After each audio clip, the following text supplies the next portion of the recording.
to be benevolent until they're absolutely forced to. And that's what happens in history. Yes? We've had a lot of experiments in government before Christ in ancient Greece and ancient Crete. And I'm wondering, I just finished reading Will and Ariel Durant's series, The Story of Civilization. And I'm wondering if those lessons of government are irrelevant to us today because of the size of our population and also the fact that we have the kinds of weaponry, our governments have the kind of weaponry that we do. What do you think about that?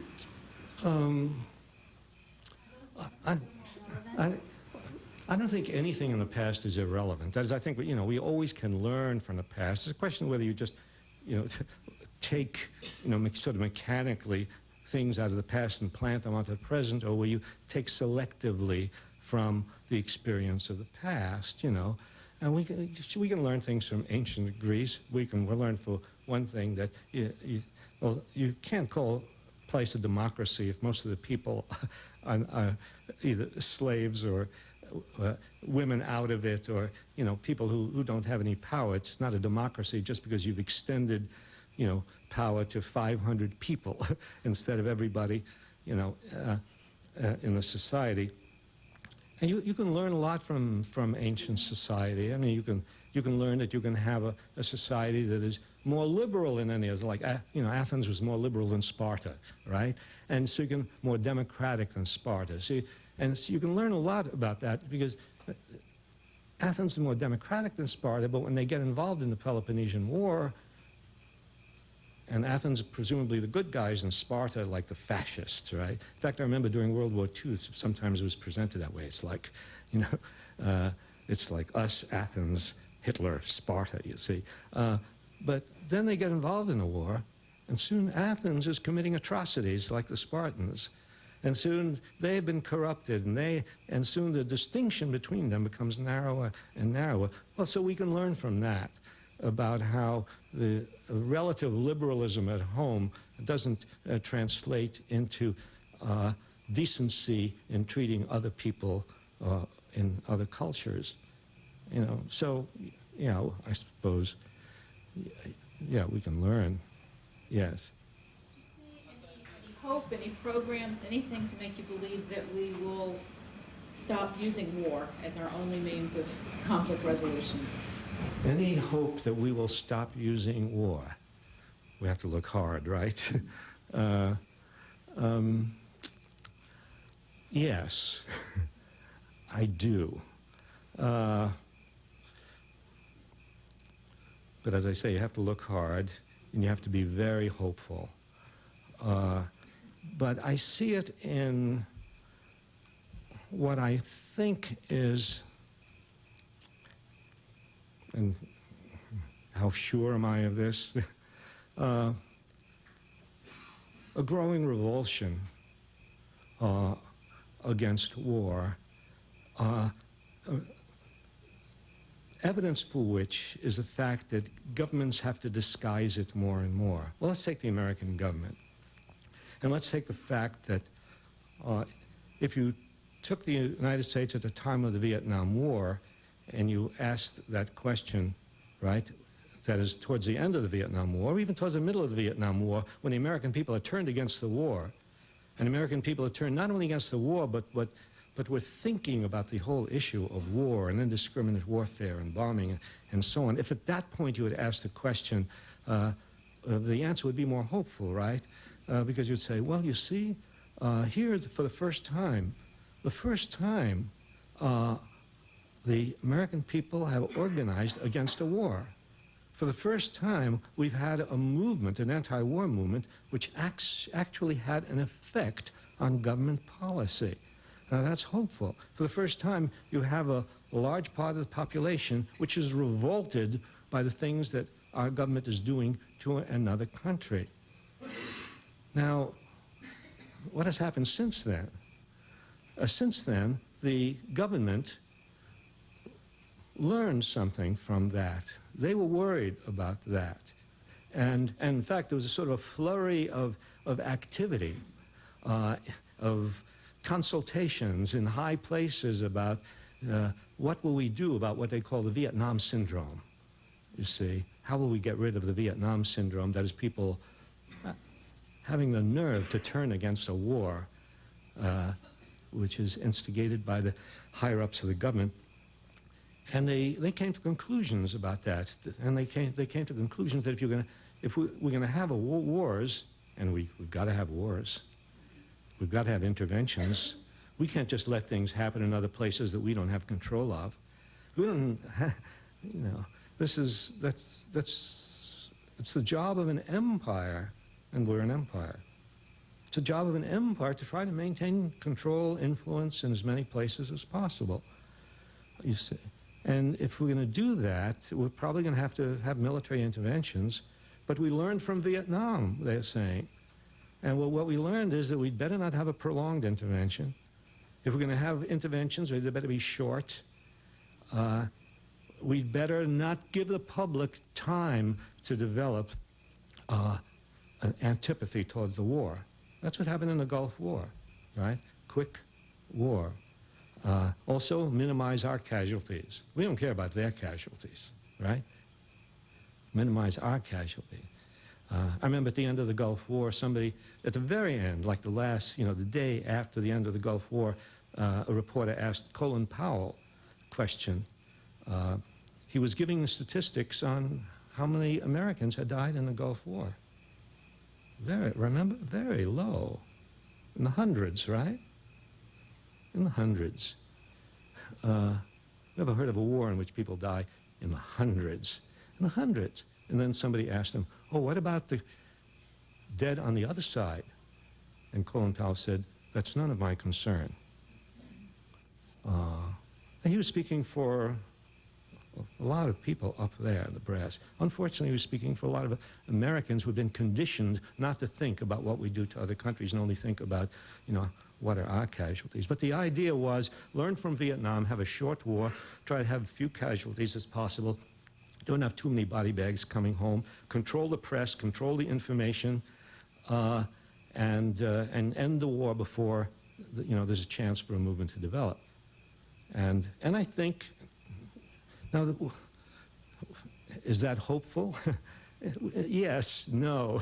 I mean, it's hopeful in the sense that, so it's a tribute to the common sense and decency of people that when they learn, if they get a clue to the fact that our good government is committing atrocities, they will rebel against it after they learn about it. It's a tribute to the good sense and decency of people. But the government, knowing that, tries to get around that and work with that. So yeah, that's good. I think in the recent war in Yugoslavia, again, do it fast. Again, no casualties on our side. Casualties on the other side, very little information about the casualties on the other side. I was getting emails from Yugoslavia. I didn't write to anybody in Yugoslavia. I was getting emails from people in Belgrade, people who were anti-Milosevic, people who had been part of the anti-Milosevic movement. And they were writing in indignation over the bombing of neighborhoods, the bombing of schools, the bombing, the so-called, it wasn't just a few little accidents, as they were reported in the press.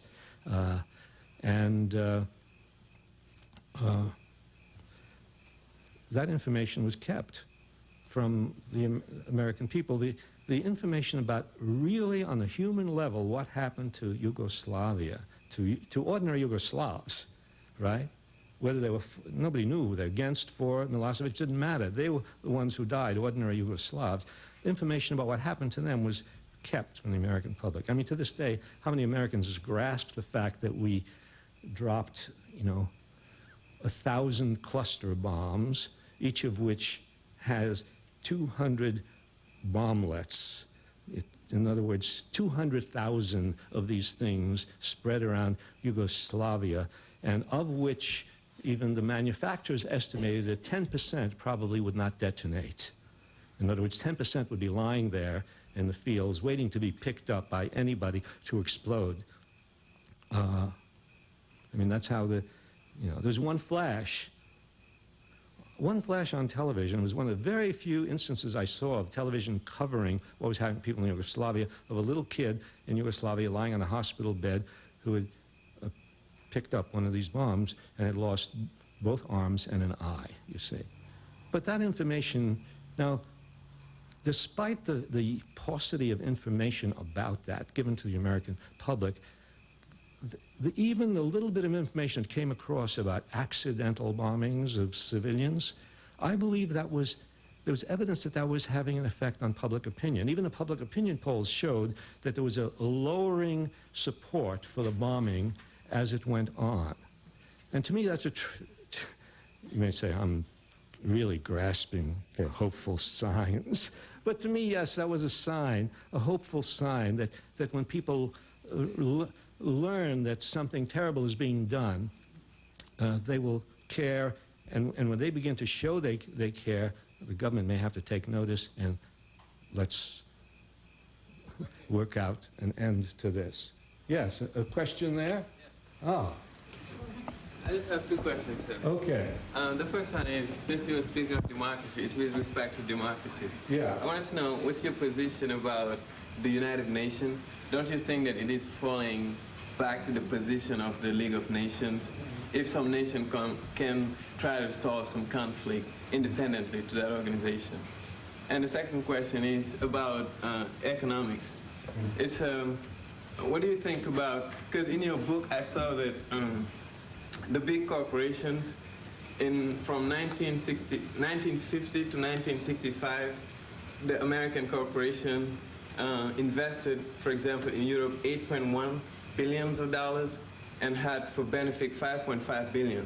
Whereas in Africa, they invested $5.2 billion and they had $14.1 billion. And that was just right after the colonization. We didn't have the neoliberal, this huge corporation, Bill Clinton speaking of an open market, let everything going smoothly. How can these emerging nations can emerge in this climate? Thank you. Wow. Thanks for those statistics. You got them from my book. I'm very impressed with my book. I recognize those statistics, actually, but I could never have brought them up. But what those statistics showed is how much more profit there was in investing in third world countries. And in Latin America and Africa, the rate of profit was much, much higher than investing in European countries or Canada and so on. And, and that's still, that's still true. And of course, what the investment, which they very often tout as well, we're doing good for these people, but you can measure how much good is being done by our economic arrangements with third world countries. You can measure that by what is happening to the income of people in third world countries, and how I talked about everybody knows about the growing gap in the United States between the very rich and the poor, or not even just the poor, between the very rich and the working people in the United States. On the world scale, the gap is even greater. On the world scale, the gap is much wider and growing faster. I mean, just between like 1885 and historians miss a century or two. Well, it doesn't matter, between about something like 1983 and 1995, I mean, the gap had started as, the average income in the richest country in the world was about 75 times the average income in the poorest country in the world. But a decade or so later, the average income in the richest country in the world was about 240 times what it was in the poorest country in the world. The gap, and so, you know, obviously all the stuff that the World Bank is doing, all the stuff the International Monetary Fund is doing, all the things that the World Trade Organization is doing, are not doing anything to alleviate poverty, sickness in the third world. You know, that's a big, big job. As soon as you get, you know, it's hard enough to talk about social movements on the national level and changing policy on the national level, changing, you know, international policy, changing the policy of the IMF. Well, they have a meeting, a World Trade Organization meeting in Seattle, and again, you know, they're going to make their plans. But a ray of hope, there's going to be a huge counter demonstration against that by people who are aware of how trade policy has adversely affected people in third world countries. But, you know, this brings us to, you know, what about the UN? Is the UN going to do anything about this? And as you said, is the UN becoming more like League of Nations? Well, not that bad, but it's certainly true that, well, the UN has always been dominated by the major powers. It's never been a true United Nations. There's never been equality among the nations in the UN. You know, you just look at the Security Council and the Big Five, and the Security Council makes the important decisions about war and peace, and here are the Big Five nations, and they have any one of them has a veto power. And of course, the United States, the big nations wanted it. Russia wanted it. The United States wanted it. And now, lately, with what happened in Yugoslavia, whatever power and prestige the United Nations had before this, which was not enormous, suffered a very, very great blow because the UN was totally bypassed. And in the waging of war in Yugoslavia, well, it was bypassed because the United States would not be able to get the five powers to agree that we should go ahead and bomb. And so, well, there's an old story, it doesn't matter what's written, it doesn't matter what the law is, it doesn't matter what the charters are, it doesn't matter the promises that are made. What matters is who has the power. And the United States had the power to say, forget about the UN is not going to do it, we'll do it ourselves. Ourselves means NATO. NATO means the United States, because the United States is the dominant power in NATO. So, so NATO carries on this, and the UN is bypassed, and the charter of and the rules of the Security Council about when you can go to war are just simply ignored.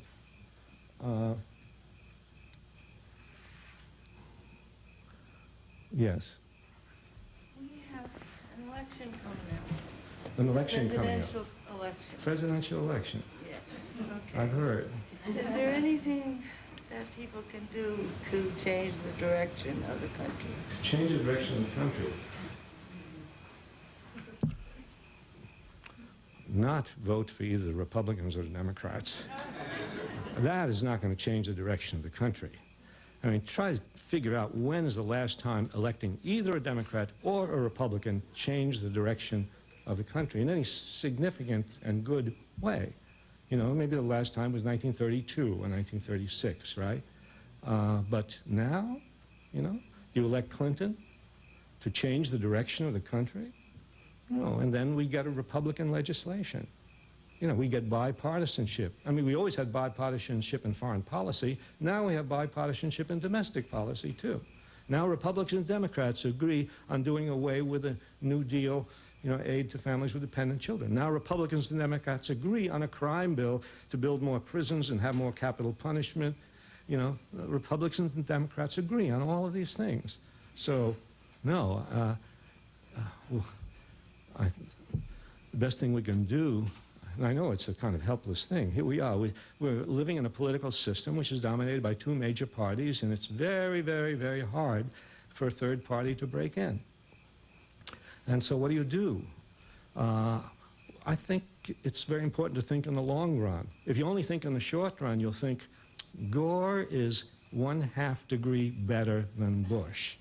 And so no, because that kind of continuous thinking in the short run produces this endless cycle of bipartisanship, which doesn't bring about any real change in the country. And I think the best thing to do is start to join organizations and form organizations which are critical of the policies of both major parties, which put up independent candidates in different parts of the country, which maybe you might support a Democrat here or there, maybe even a Republican here or there, if they have not gone along with a bipartisan consensus. There were people in Congress who didn't go along with a change in the welfare legislation, and a few who didn't go along with the bombing of Yugoslavia. But I think thinking in the long term, we need to create a new independent political force in this country. And the most important thing is not a force based on politics and the electoral system, because the electoral system has drained an enormous amount of political energy from people who should be working on social movements. Because if you have a powerful enough social movement, if you have a powerful labor movement, a women's movement, movement of people of color, movement of this, if you have a powerful enough movement, it won't matter whether there's a Republican or Democrat in office, they will have to respond to this movement. Even under Republican governments, we got some legislation, environmental, disability, and so on, because there were movements that pushed them. So, no, the two major parties, forget it. Yes. You've been a teacher for many years. I was at Boston University years ago when you were teaching, and my question is, you've written a textbook and it's a revisionist methodology. Do you have any words, any advice for teachers or reflections on your own career as a teacher? Word of advice for teachers. Reflections on my career as a teacher. Well, I just realized it was a career. Okay. Most important advice I have for teachers is take risks. I know that's a dangerous thing to say. I don't want to tell you to take too many risks and immediately get fired. Delay it for a while, you see. But take risks in the sense of don't be intimidated by the curriculum. Don't be intimidated by the textbooks that the department insists that you use. If you don't like the reading material that's handed down, find reading material that you think your students should have and sneak it to them. When my book of People's History first came out, it seems a little more respectable today for some reason, which makes me nervous. But when it first came out, it was sort of looked upon, wow, radical history, this sort of thing. And teachers in high schools, teachers in colleges have a lot more leeway, although college teachers can be intimidated very easily. But teachers in high schools very often don't have the control over the textbooks they assign to their students. And so I would get letters from teachers around the country say, no, I got into trouble using your book. What happened is high school teachers, they weren't allowed to use my book officially. They would Xerox pages from my book, chapters from my book, and hand it out in the dark to students, And now, actually, it's, as I say, I'm a little worried about this, but now, actually, I find whole departments and schools, using officially my book. But yeah, use the materials that you really want to use. Teach the way you want to teach. Don't be bound by what the syllabus says or anything like that. I know that's troublesome because you very often are bound in a sense, and they're trying to bind teachers more and more by giving them standardized, you have to prepare kids for standardized tests and so on. That makes it more difficult. But I think it's wrong to succumb to that completely. You may have to compromise and do a little of the stuff that they expect you to do to prepare your students. But after all, we don't want to prepare our students just to pass exams and get high scores. We want to prepare our students to be citizens of the world, right? We don't want to just reproduce another generation of young people who are going to create a world which imitates the world that we have lived in the 20th century. And if we're going to do that, if we're going to produce a new generation of young people, then we have to break away from old ideas and old readings and so on. And that means, yes, taking risks, and only each individual person can decide for himself or herself, how to play this kind of guerrilla warfare with the educational system. I'm sure also, I just want to follow up on that question. I think I'm doing the risk-taking. I am Xeroxing shamelessly your book and handing it out. I'm teaching 7th and 8th graders, predominantly white, alternative school. My question is, the curriculum, when we're teaching history, the truth of history, we're teaching facing history, we followed the war in Kosovo last year, we followed Rwanda, also the genocide there, and the Holocaust and the Middle Passage. What happens to me, and where I get into trouble, is that the parents object that the curriculum is very grim and very dark. Of course it is. And the students, I notice, as when you do the myth, deconstructing the myths that they've had in the past, they also take on a kind of depression, and their spirit. My question is, how do you keep the spirit to make a different world, and at the same time teach them the truth of these very grave, very dark truths when they're that young and impressionable, which I think is the perfect time for it. But that's the trouble that I get into. I need help. No, that's a very good question, because it's true that when you begin to take a critical look at society, right? We begin to tell what Columbus really was like, right? And you begin to tell, say, Theodore Roosevelt was not a great hero, right? He was a racist, and a guy who, congratulated generals for committing massacres in the Philippines, and he should be taken off Mount Rushmore immediately, you see, with a hammer and chisel, you see. But it's all, you're right, it's all negative, and wow, things are so bad, right? But what I find the antidote to that, I think, and I think the way to balance this rightly dark, critical picture of war and governments and the way things have been, the way to balance that is the stories of people who have fought against this. While you're talking about Columbus, talk about Las Casas. Talk about this priest who was a whistleblower, who denounced what was going on, who wrote about it, wrote volume and volume about the things that were going on. Give people the crucible to read, so when they deal with the terrible things about the witchcraft trials, they say, here's an example of courage. Here's John Proctor, and here are these people who stand up against this. And what about the people who struggled for better conditions? And sure, it's a grim picture of the rise of the industrial system in the United States, and the factories and the long hours and the killing of workers who resisted. But what about those girls who went to work in the New England mills and who went out on strike in the 1830s and who put out newspapers and who, our history is full of people who did marvelous things in resistance. And think of the anti-war resistors. Think of the deserters, the Irish immigrants who looked up in the Mexican War and said, "What are we doing here?" and deserted and formed their own brigade, the St. Patrick's Brigade, and became known as the San Patricio Battalion. And there were anti-war people who fought against war, who were heroic people. And I think of wonderful.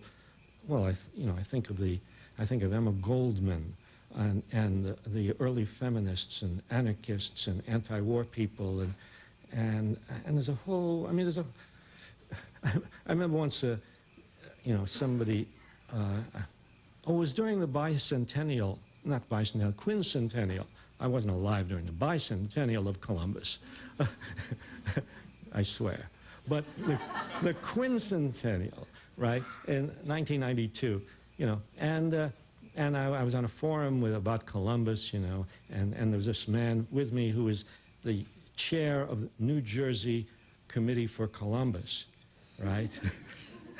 and so we obviously, had differences about Columbus. But after it, he approached me, very nice person, and said, but, he said, you don't understand. He said, I'm an Italian American.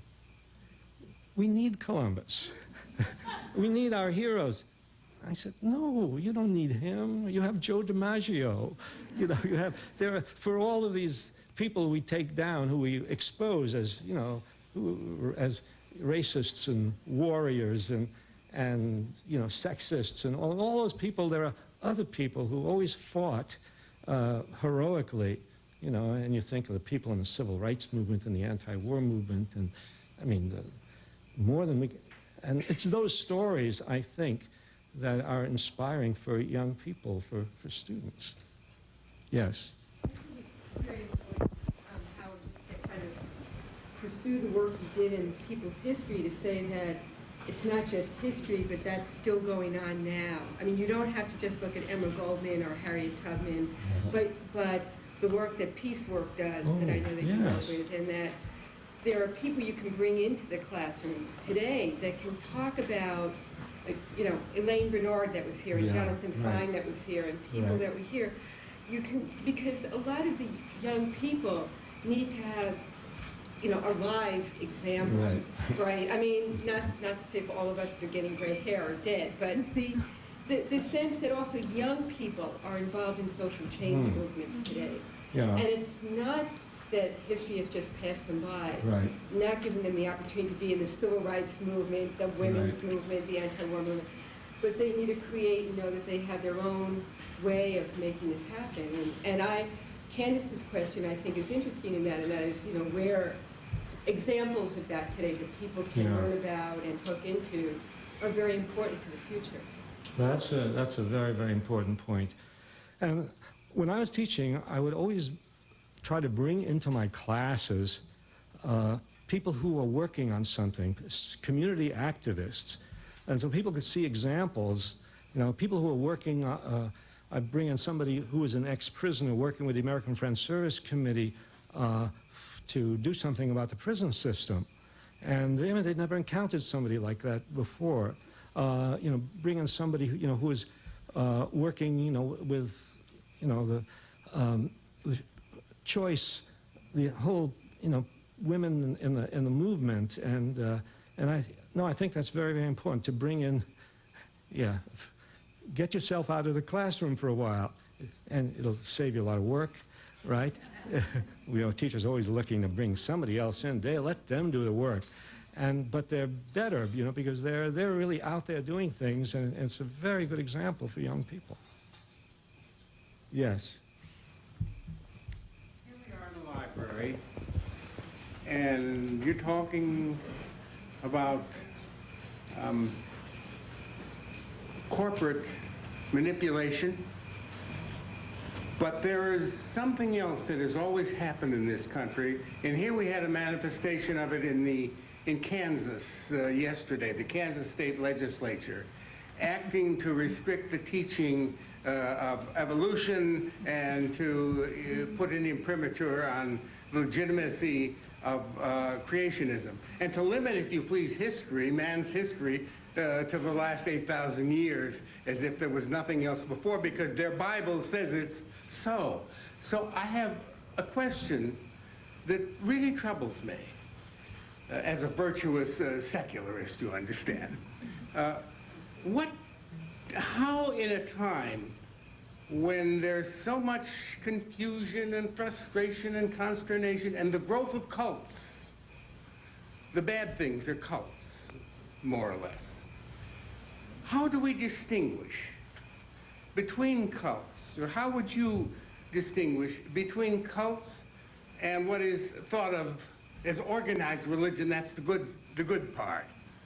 When it was essentially organized religious bodies that challenged the teaching of evolution in Arkansas, and it took a U.S. district judge to reject that.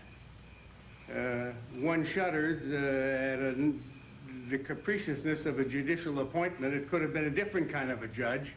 Maybe the compassionate conservative would appoint a different kind of judge, or maybe Gore would.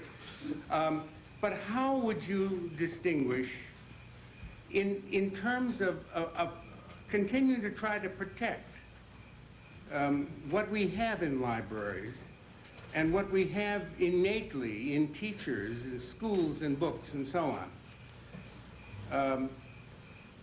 This right of dissent and of examination. And would you have any comment about it, any kind of definition of a cult as against so-called organized religion? Because I swear I don't know where one stops and the other begins. Oh, well, I hardly know where anything stops and anything begins. And I certainly don't know where cults stop and organized religion begins. But after all, that distinction is not as important to me, you know, as the distinction between religious people who sort of maintain mysticism and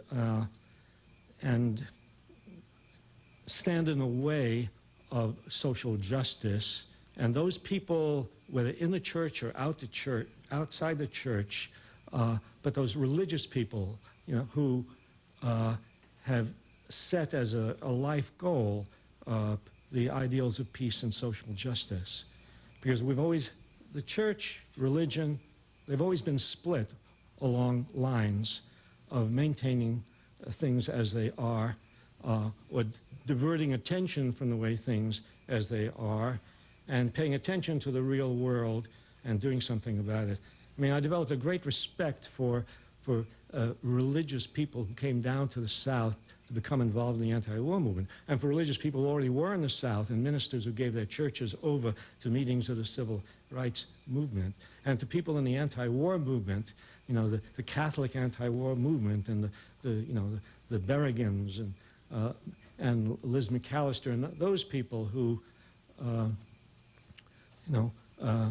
created a connection between their spiritual life and the indignation they felt about the injustices of the world.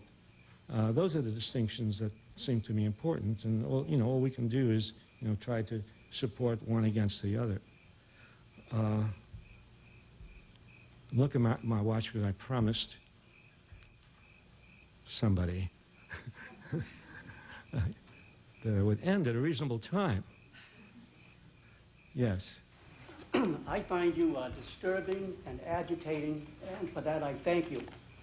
And I thank also the Psychic Committee. I don't recognize many faces tonight, but there were 5 other occasions for us to be together, to meet with equally exciting speakers, and hopefully we'll see each other next year. Ethel Levy, in the brief time I've known her, the woman who was responsible for all of this wonderful summer, has a profound belief in the indomitable spirit of man, that man shall prevail. I don't have her optimism. I see so much greed and corruption and total disregard for the millions of the helpless among us. The rich are getting richer, the poor are getting poorer. There's so much sickness. Kids go to bed hungry. It's a disturbing situation. And the more I think about it, the more frustrating I become. And as a result, I tend my little garden. I say, well, I can take care of this weed. What advice would you have for people like me who feel so frustrated, so helpless in the face of what we conceive to be an incurable situation? How do I cut out this spiritual cancer?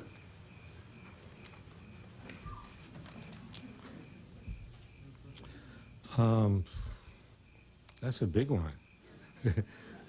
But it's a very, very important question because, you know, what you said, I think, represents the feeling of an awful, awful lot of people. You know, so many of my friends are depressed. Sometimes I think it's because they're my friends. But no, it's probably the state of the world, you see, which it's, you can try to ignore it. People take drugs and turn to alcohol, right? All sorts of ways people try to ignore what's going on in the world. But I find that, I mean, the healthiest thing is to get together with other people and work. You talk about tending your garden. Yes, I assume you mean it sort of metaphorically. That is, there are little gardens of social action that exist all over this country. I mean, there's an amazing number of people in this country. I travel around a lot. Whatever town I go to, however small, there's always a group of people who gather in rooms and think about the injustices and try to do something about it, you know. I would guess there are millions of people in this country. See, the problem is we don't know about them because the media doesn't tell us. The media doesn't tell us the good news. It tells us the bad news. It tells us what the president is doing. It doesn't tell us what this group in you know, Duluth, Minnesota is doing. I mean, I go to speak in Duluth, Minnesota, and there are 16 tables in the back of the room representing 16 different organizations that are, I didn't make this up. There really is a Duluth, Minnesota. I mean, they don't know there's a Wellfleet, Massachusetts, but we know there's a Duluth, Minnesota. And wherever, you know, during the Gulf War, I go to Texas City, Texas, and there are 500 people, and they're all against the war. And they're war veterans and oil workers and so on. And all over this country, there are groups of people who care, who are working, they're doing little things. You don't know what they're doing because the media don't tell us. And because this is the typical situation in this country, I suppose in any country, in between great social upheavals. Really. You look, the 1960s was a time of social upheaval, a time you wouldn't say in the midst of the civil rights movement, the anti-war movement, nobody's doing anything about this or that. You wouldn't say that. But if you looked at the country in 1959, you know, you'd say, what's going on here? Terrible things are going on and nobody's doing anything. But the fact is, beneath the surface of apparent complacency and apparent disregard for what's going on in the world, beneath that surface, people have common sense and people have care about what is happening to other people in the world. And it means you have to have the kind of faith that if you continue to do little things with even little groups of people of like mind, that at some point in history, and you don't never know when, that's just that you never know when, but if things really are bad, you see, and you have confidence that when people learn things are bad, they will do something about them, that they will first feel it before they do something. They will feel it even before they say anything about it. If you have confidence that beneath the surface, all that is going on, and that if you keep working, and if everybody keeps working, and if this multiplies, and that at some point, we've seen in history, we've seen it in the labor movement, we've seen it in the civil rights movement, in the anti-war movement, the women's movement. We've seen people working quietly under the surface for long periods of time and nothing happening.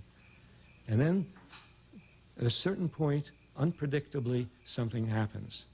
And therefore, you have to have the faith, you see, that,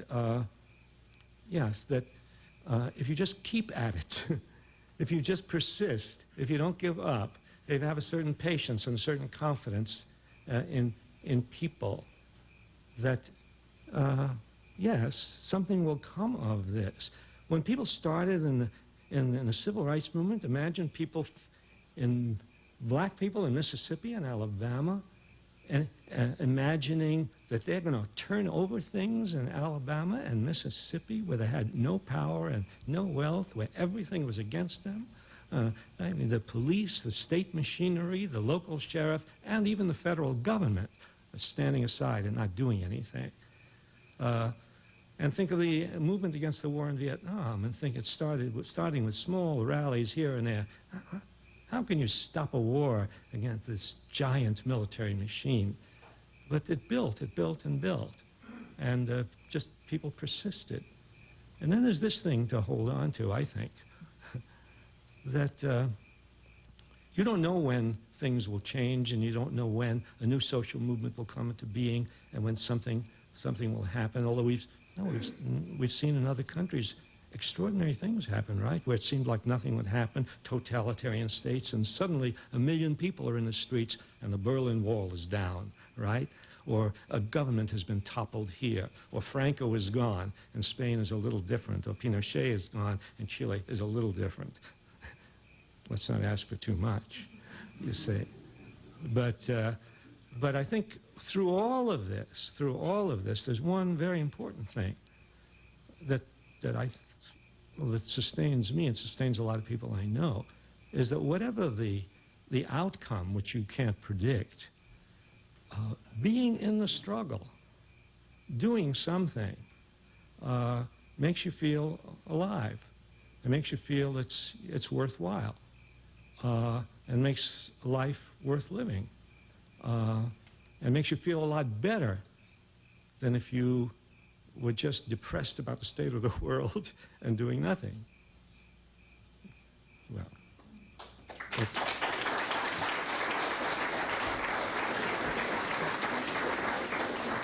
yeah.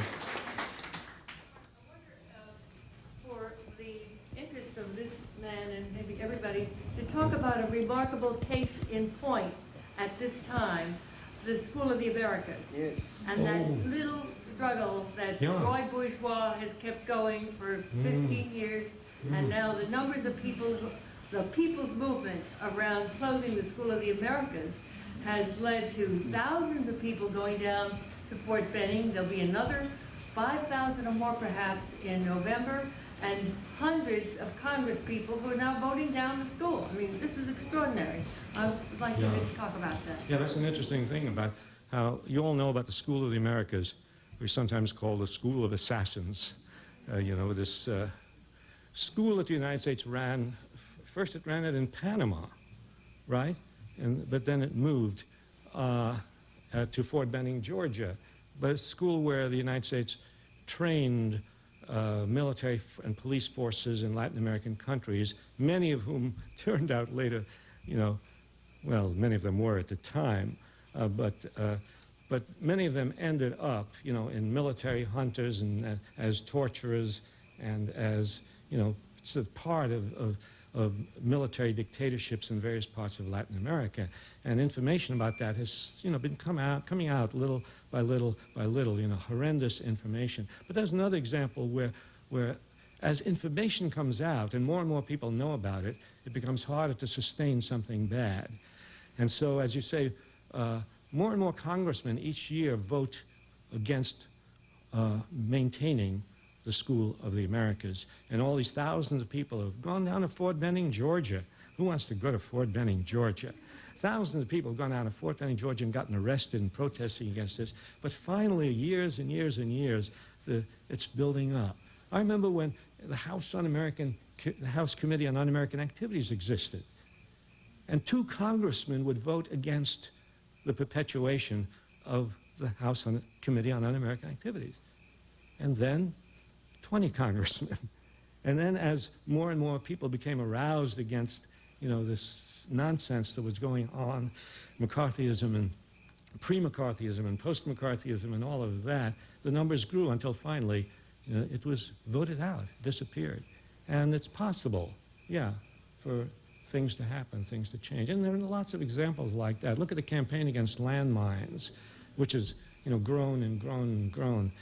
not sufficiently for the United States to agree to ban landmines, but maybe at some point that will happen.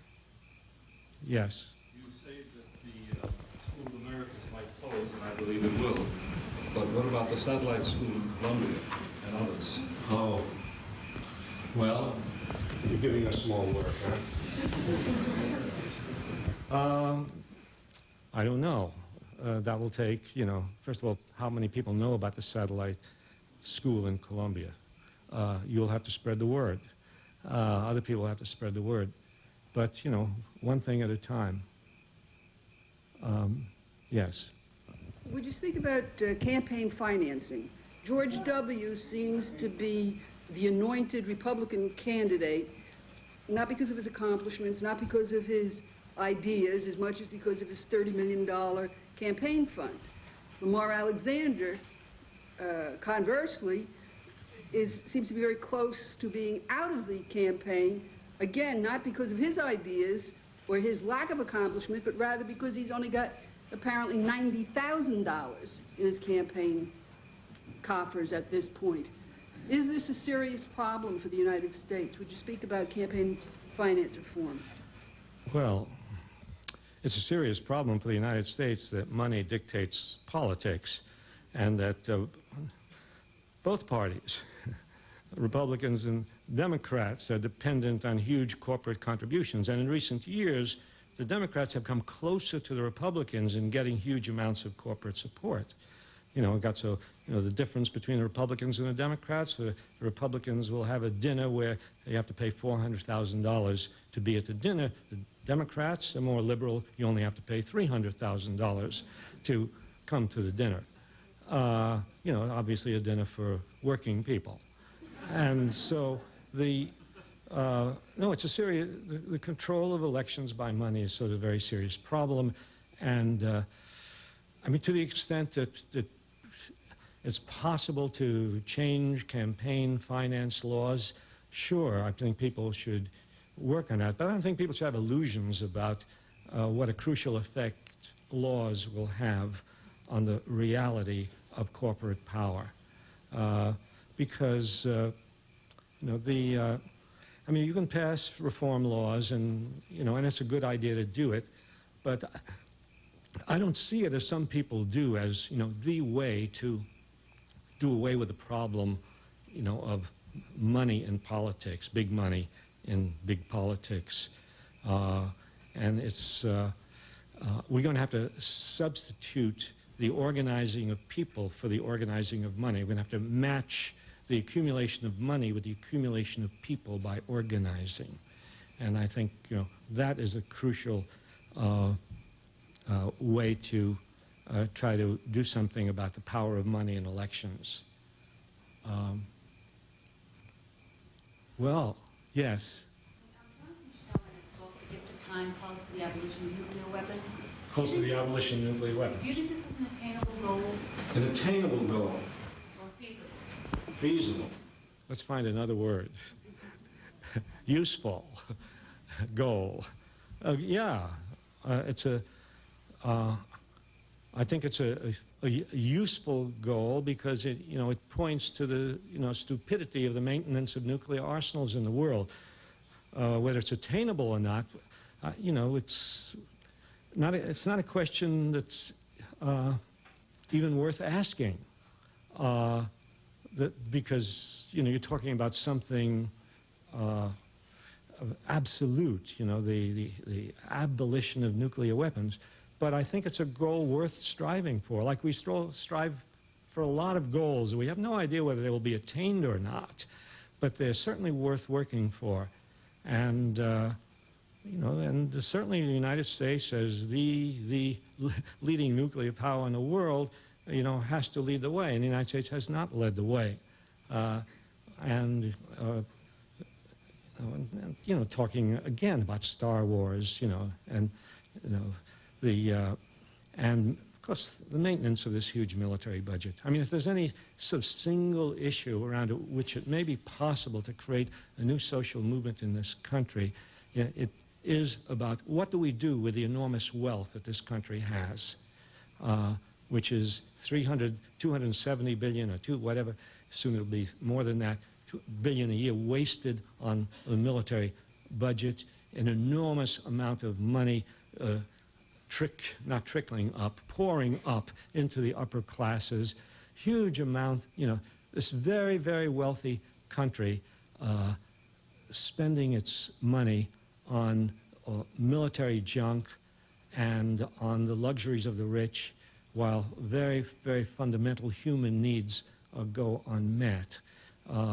And it seems to me the abolition of nuclear weapons is, you know, is part of what I see as a larger campaign to start to think about using the great wealth of this country in a rational and humane way.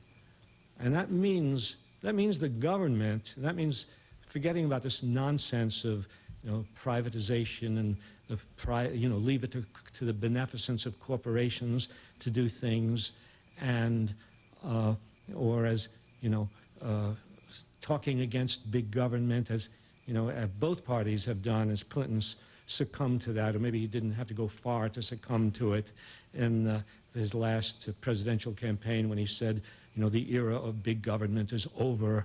No, government is going to have to do things that private enterprise will not do. Private enterprise will not assure health care for every American. Private enterprise will not assure decent housing for every American. Private enterprise will not assure a decent income for every American. They may pay minimum wages, but they won't, that's not enough to keep a family really alive. We're going to have to go back to an idea which became important in the days of the New Deal, and the idea became accepted because then we were in the throes of an obvious depression, and here we're only in the midst of a kind of undercurrent of sickness in the economy and in the society.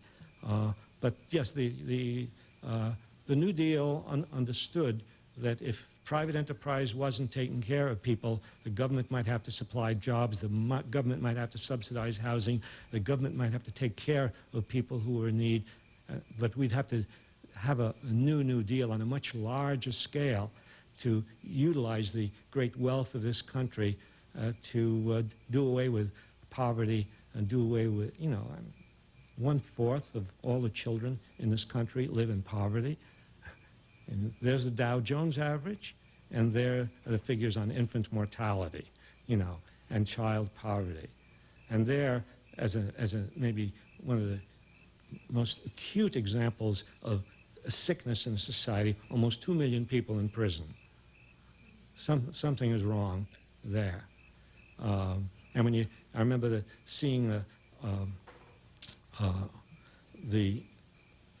couple of years ago that they did a study, and they found that 70% of the people in prison in New York State came from 8 neighborhoods in New York, the 8 poorest, most miserable, most desperate neighborhoods. That would have to be addressed by utilization of the wealth of this country for humane purposes. We have time for one more question. Okay. I was wondering if you could say something about the politics of academia. I was radicalized by my history professors some 30-something years ago, and as I look at my children's experience and as I take my children on the college tours and so on, I find it very disturbing when I'm seeing, when I ask how many women and teachers of color on the faculty, that information isn't available.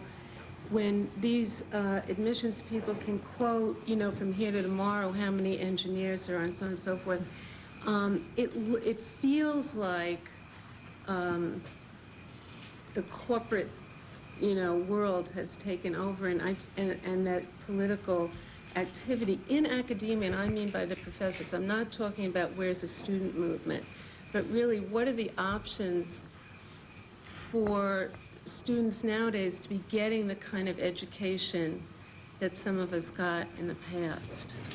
And I'm confused because it's my colleagues who are doing the teaching. I mean, my friends, right, who are teaching, right?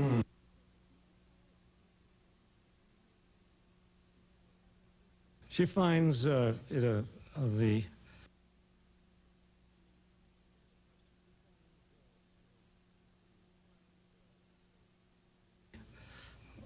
situation in academe not a very happy one. How's that for an understatement? And thinking of her kids going to college in London, where's the movement? Where's the where are the things going on? Where are the good programs? And it doesn't find any interest in whether there were how many women are in the faculty and how many people of color in the faculty. And well, because you've been talking to admissions officers, right? You never talk to an admissions officer when you want to be admitted to college. No, I mean administrators in general. And you can't depend on faculty in general. Never have been able to depend on faculty to lead movements for change. Faculty generally respond to what students do. Students usually are the leaders. And there are, as you said, there are student movements that talk about changing the nature of faculties. There was this thing that happened in Berkeley, a remarkable thing, where they were going to do away with a multicultural program at the University of California, Berkeley. And these students organized, and they demonstrated, and they occupied the president's office, and several of them went on a hunger strike. And things got very, very tense, and the police, of course, were called in, but they held out, and they wouldn't give in. And finally, the chancellor, they won. The program was saved. A certain number of people, more faculty, people of color, and women were hired. What I'm saying is, it's going to take a lot of organization, agitation. I expect the students will probably be the ones to lead. The important thing for faculty is to support them. And there are a lot of faculty around who came out of the 60s, and who might recall some things, and then might support the students as they did back then, So thank you for coming. Yeah,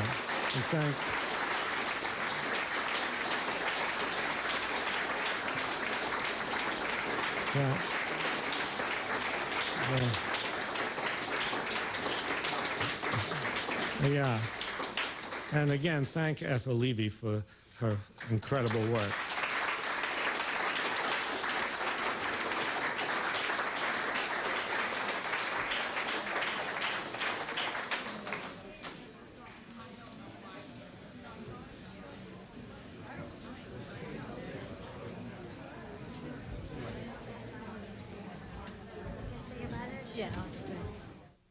I wrote it. This weekend on Book Notes, James Glassman, co-author of Dow 36,000, the new strategy for profiting from the coming rise in the stock market. It really does two things. It teaches people about the market in general, and it lays out this theory. And actually a third thing, which it tells you what to do after that. And if you believe in the theory, and we think you probably will after you read the book, then here's what you should do with your investments. Book Notes, Sunday night at 8, Eastern and Pacific, here on C-SPAN. Book Notes, Life Stories, notable biographers on the people who shaped America. People are surprised. Washington only fought 9 major battles during the Revolution. And he came to play the fox more often than the lion. And all the while convincing himself that he was no politician. I mean, a part of his political genius was this ability to persuade